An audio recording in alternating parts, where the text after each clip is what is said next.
Graças a Deus por nosso Senhor Jesus Cristo, que nos dá da sua paz, do seu amor,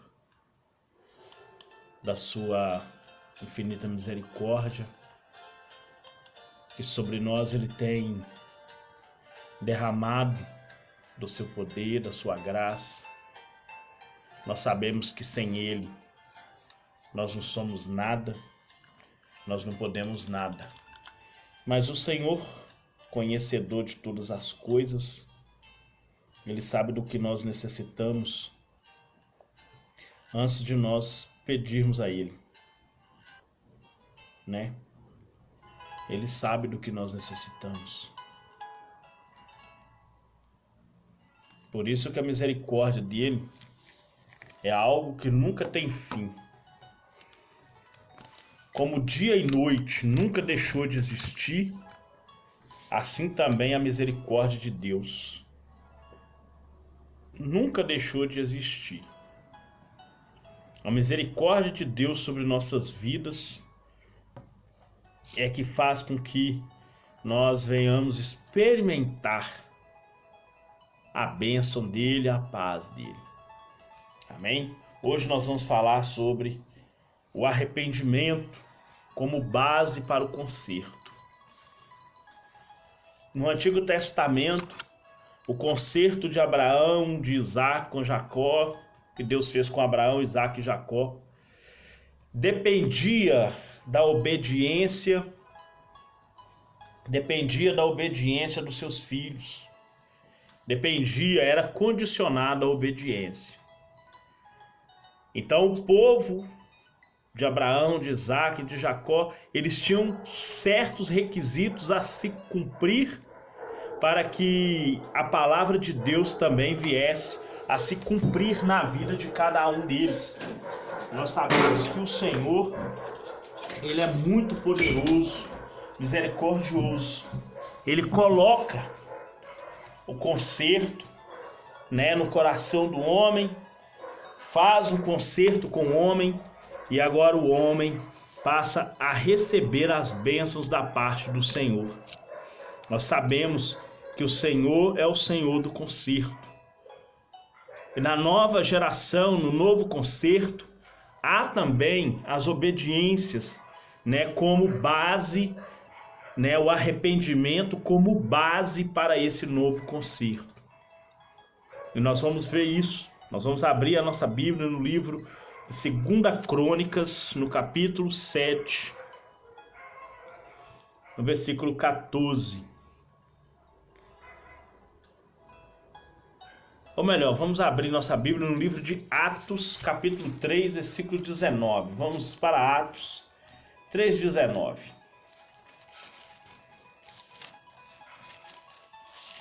Atos 3, versículo 19. Diz assim: arrependei-vos, pois, e convertei-vos, para que sejam apagados os vossos pecados, e venham assim os tempos do refrigério, pela presença do Senhor.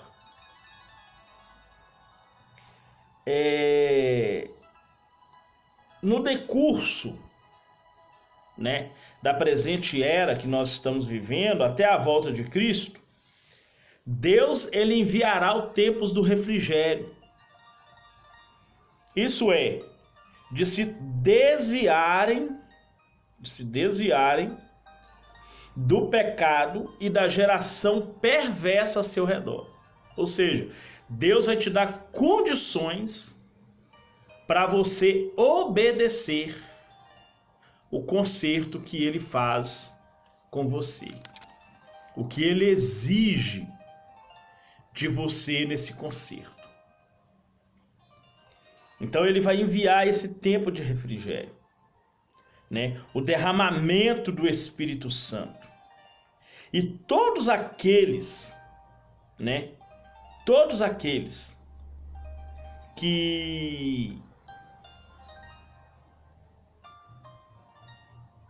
buscarem o Espírito Santo, que é o Espírito né, que é o derramamento do Espírito Santo para te dar condições de cumprir essa condição de se desviar do pecado e da geração perversa e se converterem e se voltarem para Deus, ouvir tudo quanto Cristo, o profeta, diz, né? E sempre progredir na obediência sincera a Cristo. Então ele promete, né, abençoar o seu povo com o derramamento do Espírito Santo. Embora tempos perigosos venham perto do fim dessa era, acompanhada da apostasia, que isso vai acontecer, Deus ainda promete enviar o reavivamento e tempos de refrigério aos fiéis, através do Espírito Santo. A presença de Cristo, a bênção espiritual, milagres e derramamento do Espírito Santo virão sobre o povo, os remanescentes, fielmente. Veja que há uma condição. O arrependimento traz fidelidade, para que você possa cumprir os requisitos para obedecer a Deus. Então, o requisito, fielmente o buscar e vencer o mundo, a carne e o domínio satânico. Ele dá condições para isso. Jesus, ele dá condições para que nós venhamos vencer o mundo, a carne e o domínio de Satanás. Ele nos dá condições para isso. Então, esse tempo de refrigério, ele virá. Cristo promete esse tempo de refrigério e ele conclama: arrependei-vos e, pois, convertei, para que sejam apagados os vossos pecados. No Antigo Testamento, o pecado ele era só coberto, não era perdoado, né? Ele era coberto. Então, o arrependimento é a base para o conserto. Nós vamos refletir sobre o avivamento, né, que o povo de Deus experimentou após a reconstrução de Jerusalém. Esse avivamento não se limitou aos cânticos e celebrações, mas gerou contrição, confissão de pecados e arrependimento. Lá no tempo de Jeremias, quando Neemias, quando ele conclamou o povo para o final do mês: olha, no final do mês nós vamos ler a palavra, nós vamos ler a lei, para nós aprendermos o que fazer. A Bíblia fala que no final da leitura, lá no livro de Neemias 8, fala que o povo chorou de tristeza pelos seus pecados. Então, o conhecimento da lei de Deus, o conhecimento das Escrituras Sagradas, traz o arrependimento. Por isso que eu falei ontem, que nós temos que começar a viver Cristo, que é a palavra. Enquanto nós não começarmos a viver Cristo, nós vamos começar a ter problemas espirituais. Por isso que é necessário nós vivermos Cristo. Por isso que é necessário, porque a palavra fala que nenhuma condenação há para os que vivem Cristo, para os que estão em Cristo. Então, a confissão de pecados e arrependimento é a base para esse novo concerto, para essa nova aliança que Cristo faz com o homem. João 3,16 fala que Deus amou o mundo de tal maneira que todo aquele que nele crê não pereça, mas tenha vida eterna. No versículo 18 é bem enfático quando fala que quem crê nele será salvo, quem não crê já está condenado, porque não crê no unigênito, no único Filho de Deus. Deus tem um Filho que é único em tudo. Jesus, ele é único Senhor, ele é único mediador, ele é o único Salvador, ele é o único caminho, ele é a única verdade, o único verdadeiro, ele é a única, o único vivo, né, que pode transmitir vida, vida eterna. Ele é o único em recebimento humano. Ele fala: vinde a mim, os cansados e oprimidos, eu vos aliviarei. Jesus é único. Ele é o único pastor e bispo de nossas almas. Ele é único, por isso que é chamado de unigênito, porque ele é único, né? Todavia, isso somente acontecerá quando o povo que se chama pelo nome do Senhor se humilhar e orar e converter dos seus maus caminhos, abandonando os pecados. Porque eu só vou começar a viver Cristo na minha vida a partir do momento em que eu querer viver Cristo, ou a partir do momento que eu querer que Cristo viva em mim. Por isso que o salmista que escreveu o Salmo 119, ele fala: eu guardei a palavra em mim. É como se ele tivesse pegado Cristo e guardado na vida dele, para não pecar contra Deus. Que Cristo é a palavra. João 1,14 fala que o verbo se fez carne. O verbo é a palavra. Se ele se fez carne, a palavra de Deus não é a Bíblia, a palavra de Deus é Cristo. E ele, como palavra viva, quer habitar em nós. Mas para isso, tem que se humilhar e orar e converter dos seus maus caminhos. O resultado de um genuíno avivamento. O arrependimento e confissão de pecados, o que está em Neemias 9:1, né? Em Neemias, no capítulo 8, os judeus quebrantados, olha para você ver, no capítulo 8 foi a leitura da lei, quebrantados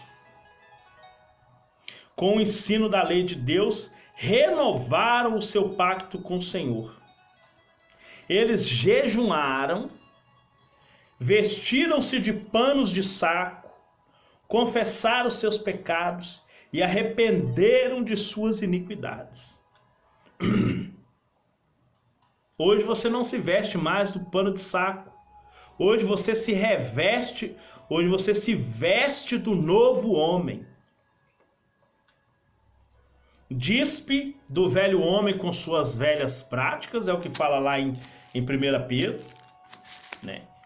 É o que fala lá em 1 Pedro, não, lá em Colossenses. Nós vamos até lá para nós vermos, fala em Colossenses. Está aqui Colossenses. Você não veste mais pano de saco. O que você faz agora? Agora você despoja de tudo. Mas agora você desposai-vos também de tudo. Colossenses 3:8. Da ira, da cólera, da malícia, da maledicência, das palavras torpes da vossa boca.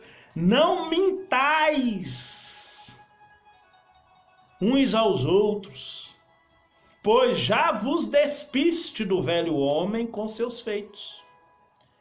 Não usa mais pano de saco. Agora você veste o novo homem que se renova para o conhecimento segundo a imagem de quem? Do Cristo, que é a palavra que vive em você. Viu por que eu falei ontem que a palavra de Deus não é a Bíblia, é Cristo? Porque agora você é renovado no conhecimento da imagem daquele que te criou. Aí vem onde não há grego, nem judeu, nem circuncisão, nem bárbaro, nem cita, servo ou livre. Mas Cristo agora vai viver em todos. Cristo agora vive em todos, não importa quem ele seja. Se ele é branco, se ele é preto, se ele é azul, se ele é vermelho, se ele é índio, se ele é africano, se ele é americano, se ele é alemão, se ele é inglês, se ele é brasileiro, se ele é boliviano, não importa. Deus não criou raças, Deus criou pessoas.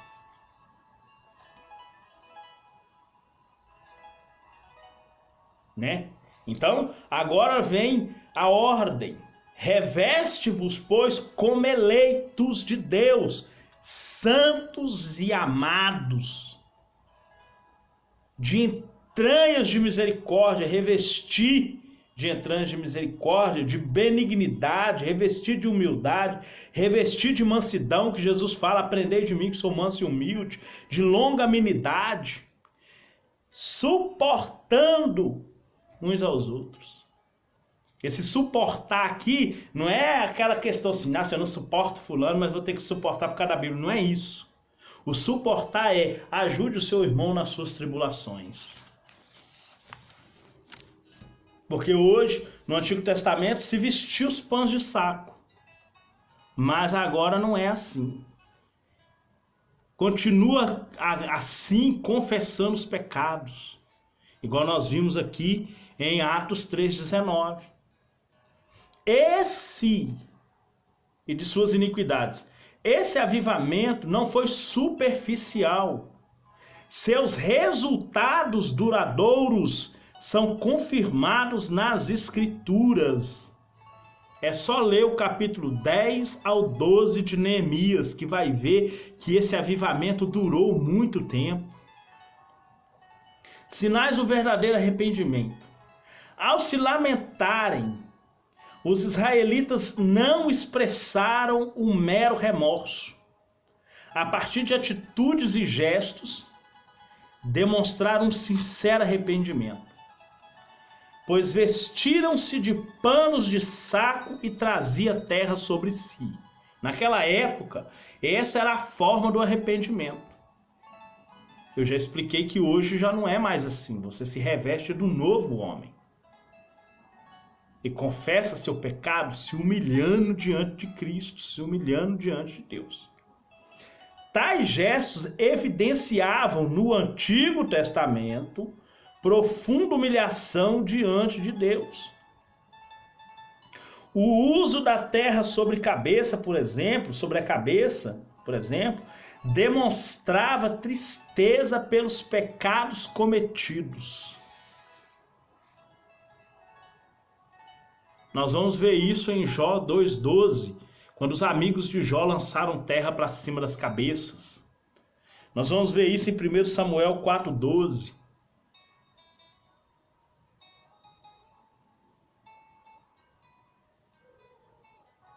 Nós vamos ver isso em Lamentações 2,10. Hoje, tais gestos não são mais necessários. Todavia, o Senhor continua a requerer dos seus filhos sincero e profundo arrependimento. Foi o que nós vimos aqui, ó. Despojai de tudo.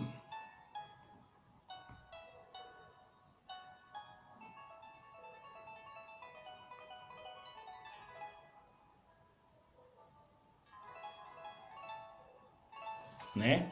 Não estou dizendo que você não vai poder usar um pano de saco, não. Estou dizendo isso, né? Não sou radical com essas coisas, né? Estou dizendo que você não vai usar um pano de saco. Mas o arrependimento, ele começa interiormente primeiro, para depois se despontar no exterior.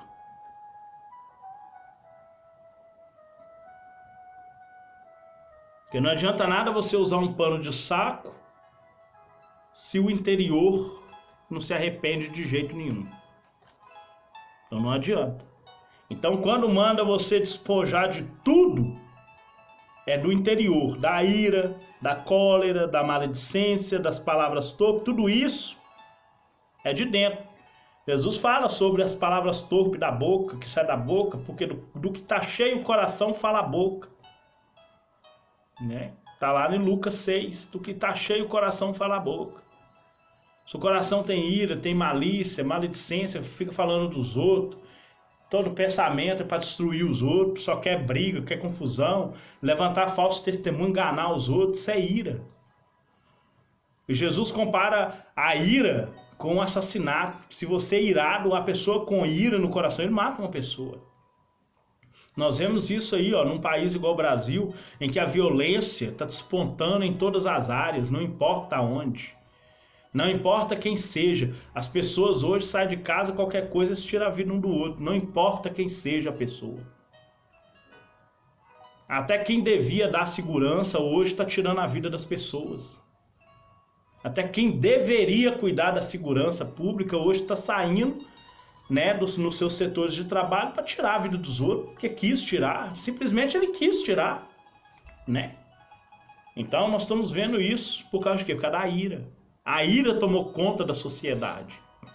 Isso é um problema político? Não, isso é um problema espiritual. Isso não é um problema político.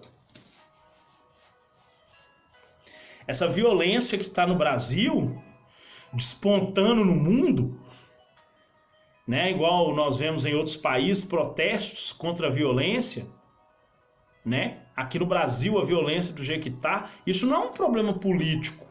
Lá são culpados porque não criaram leis que prestam? Sim, mas é um problema espiritual.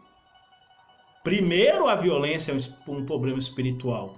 Deus apresentou isso, falou: Caim, o pecado está na sua porta, te cabe dominá-lo. Só existe uma forma de você dominar o pecado, é se você viver espiritualmente diante de Deus com a sua vida reta. Se você não viver com a sua vida reta diante de Deus, você jamais vai dominar o pecado. Então, é um problema espiritual, né? Então, apartaram-se do povo idólatra. O relacionamento com povos estranhos levara Israel à idolatria, contrariando, veja bem, contrariando a lei de Deus. O que diz lá em Deuteronômio 18, do 9 até o 12, Deus manda apartar do povo idólatra. Por isso, o sacerdote Esdras determinou os israelitas que despedissem as mulheres estrangeiras. Isso está lá no livro de Esdras 10. Você vai ver ele falando, e ele ainda usa o nome de Salomão, falando: olha, vocês não sabem que foi por culpa dessas mulheres estranhas que Salomão caiu em pecado? Para vocês verem. Vivendo um grande e autêntico avivamento, o povo apartou-se dos costumes pagãos e passou a andar segundo a vontade de Deus. Esse é o fruto do despertamento espiritual que vem do Senhor. Do Senhor. A lei do Senhor e a remissência. Valorizando a lei do Senhor e levantando-se no seu posto, leram no livro da lei do Senhor, seu Deus, uma quarta parte do dia. Foi de 7 da manhã até meio-dia, né? Neemias 9:3. Mais uma vez, a lei do Senhor é exposta. Sua leitura e explicação tomaram a quarta parte do dia. Foram exatamente 6 horas de ensino da palavra de Deus. E todos ouviram atentamente. Ninguém deixou o lugar. E nós temos que nos alimentar regularmente da palavra de Deus. A confissão dos pecados. Igual tempo foi dedicado à confissão de pecados. Na outra quarta parte do dia, fizeram confissão e adoraram o Senhor seu Deus. 6 horas para aprender, 6 horas para confessar o pecado. Está lá em Neemias 9:3. A partir da parte B do versículo 3. É importante observar que a leitura da palavra de Deus gerou contrição, resultando em confissão de pecados. Assim, o avivamento espiritual não demorou chegar. Por quê? Porque houve confissão de pecado. A grande misericórdia de Deus. Apesar dos muitos pecados cometidos pelos judeus, Deus não os desamparou. Neemias 9:31. O Senhor é longânimo e misericordioso. Lamentações 3:22. E apesar de Israel permanecer na incredulidade, o Senhor continua ainda hoje a zelar por ele e abençoá-lo, levando sempre em conta os termos da promessa que estabeleceu com Abraão. Nós vamos ver a conversão de Abraão, do povo de Israel, lá quando Israel for salvo, lá na época do anticristo, quando eles perceberem lá que eles fizeram uma besteira crucificando Cristo, vendo que o anticristo não era o Cristo, vão se arrepender e Israel será salvo. Deus tem providenciado isso. Roguemos ao Senhor que nos avive no poder do Espírito Santo e que os resultados desse avivamento possam ser claramente observados em vidas santas, transformadas e dedicadas ao serviço do reino de Deus. Foi exatamente isso que se deu no tempo de Esdras e Neemias. Somente um avivamento nos levará a cumprir a integral e poderosa demanda da grande comissão que nos confiou o Senhor em Mateus 28, do 18 ao 20, quando ele diz: ide, fazei discípulos de todas as nações. Amém, irmão? Que Deus possa abençoar a sua vida. Pai querido, Pai santo, Deus amado, de poder e graça, nós agradecemos ao Senhor por tudo. Meu Deus, que o Senhor derrame sobre nós o teu poder, a tua graça, a tua paz, o teu amor. Em nome de Jesus, Pai. Ser conosco nessa caminhada. Em nome de Jesus. Amém. Deus abençoe sua vida. Fiquem com Deus e até amanhã, se Deus assim nos permitir.